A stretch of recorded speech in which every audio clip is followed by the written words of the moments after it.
the fruit that started a war. In 1954, the United States government helped overthrow the elected leader of an entire country. No oil was involved, no nuclear weapons, no terrorist threat. The reason was a fruit, specifically the yellow, curved fruit sitting in your kitchen right now, the one so ordinary that nobody questions it, the one children learn to peel before they can tie their shoes, the one that costs less per pound than almost anything else on earth despite traveling thousands of miles to reach you. That fruit toppled a president. That fruit funded assassinations. That fruit built private armies, bribed governments, and carved out entire nations that existed, in practice, to serve a single American company. Historians even had a name for the countries this happened to. They called them banana republics. And almost nobody who eats a banana today has any idea why. To understand how something so harmless became one of the most politically explosive commodities in modern history, you have to go back long before Wall Street, long before colonialism, long before anyone in Europe had ever seen one. You have to go back roughly 7,000 years to the humid river valleys of New Guinea, where a wild, seed-filled, barely edible plant was about to be quietly reshaped by human hands into something the natural world had never produced on its own. The wild ancestors of the banana were nothing like the fruit you know. They were full of hard black seeds, bitter, and barely worth the effort of eating. But somewhere in the highlands of New Guinea, early farmers noticed something strange. Certain banana plants produced almost no seeds at all. Instead of putting energy into reproduction, these mutant plants put their energy into flesh, into sweetness, into fruit. From a survival standpoint, this should have been a dead end. A plant that can't make seeds can't reproduce on its own. But humans could reproduce it for them. By cutting off shoots and replanting them, farmers could clone these accidental mutants indefinitely. Every banana that grew from that cutting was genetically identical to the parent. In effect, humans didn't just domesticate the banana. They gave a genetic dead end an escape route, propagating it by hand across generation after generation.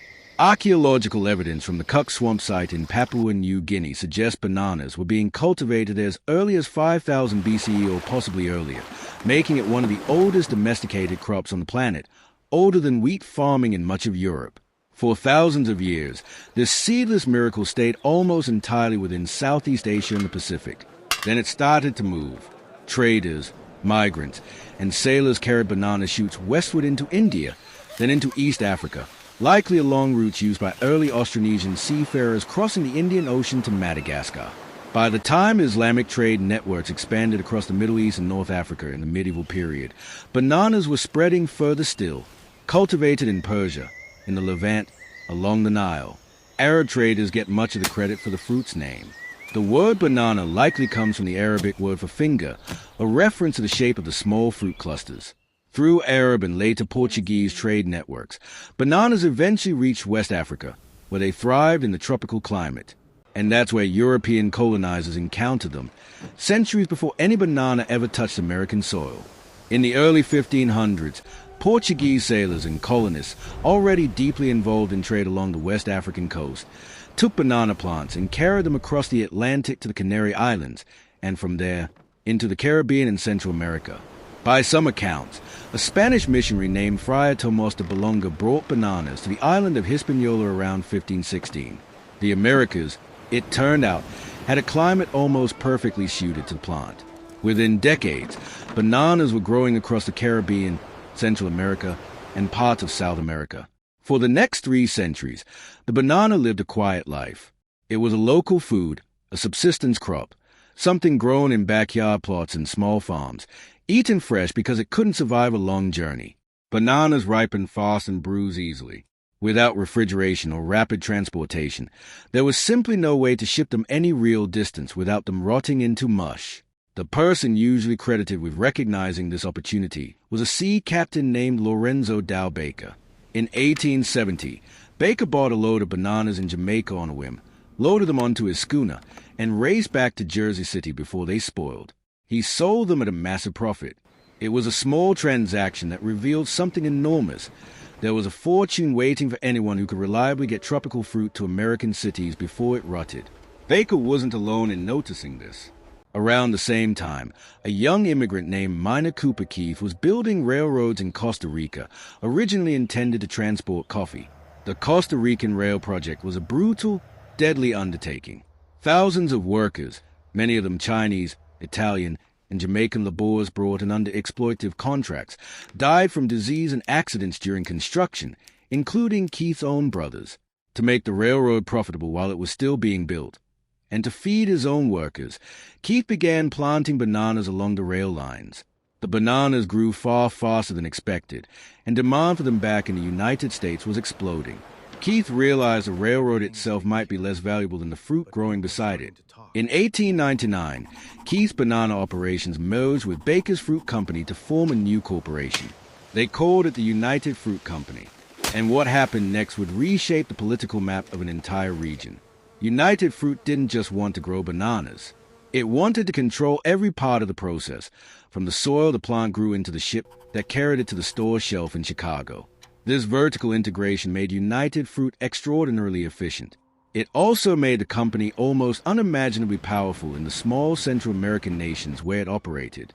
In countries like Guatemala, Honduras, and Costa Rica, United Fruit didn't simply buy land. It became the land. At its peak, the company owned millions of acres across Central America and the Caribbean, along with railroads, ports, telegraph lines, and even radio networks. In many regions, United Fruit's infrastructure was more extensive and more reliable than the host government's own. Local governments, desperate for the investment and jobs the company brought, granted it sweeping concessions, tax exemptions, land grants, control over transportation, and sometimes veto power over regional policy. This is where the phrase Banana Republic was born. The American writer O. Henry coined the term in a 1904 short story collection, using to describe a fictional Central American nation dominated by foreign fruit interests. It was meant as satire. It became documentary. By the early 20th century, United Fruit's influence over Honduras, in particular, was so total that the country was functioning almost like a subsidiary. Presidents came to power with the company's quiet backing, or were removed when they threatened its interests. Honduran writers began referring to their own nation, bitterly, as a colony in all but name, owned not by a king but by a corporation headquartered in Boston. The workers who made this empire possible lived a very different reality from the executives who ran it. Laborers on plantations, many of them black Caribbean migrants, indigenous Central Americans, and poor mestizo farmers, worked brutal hours in tropical heat for minimal pay, often housed in company towns where they were paid partly in company scrip, redeemable only at company stores. Diseases like malaria and yellow fever killed workers by the thousands. When workers organized to demand better conditions, the company's response could be devastating. In December 1928, banana workers in Colombia, employed by a United Fruit Company subsidiary, went on strike demanding written contracts, an 8-hour workday, and the elimination of company scrip. The Colombian military, under pressure from United Fruit and the implicit threat of American intervention, opened fire on a crowd of striking workers gathered in the town of Cienega. The exact death toll remains disputed to this day, with estimates ranging from dozens to several thousand. It became known as a Massacre de las Bananeras, the Banana Massacre, and it left such a deep scar on Colombian memory that decades later, the novelist Gabriel Garcia Marquez fictionalized the event in 100 Years of Solitude, writing about a massacre so horrifying and so thoroughly covered up afterward that the nation simply chose to forget it happened at all. Of massacres that were nearly written out of history, of a genetic monoculture more fragile than almost anyone realizes, and of a fruit so ordinary that it has become almost invisible, even as it quietly shaped the political map of an entire hemisphere.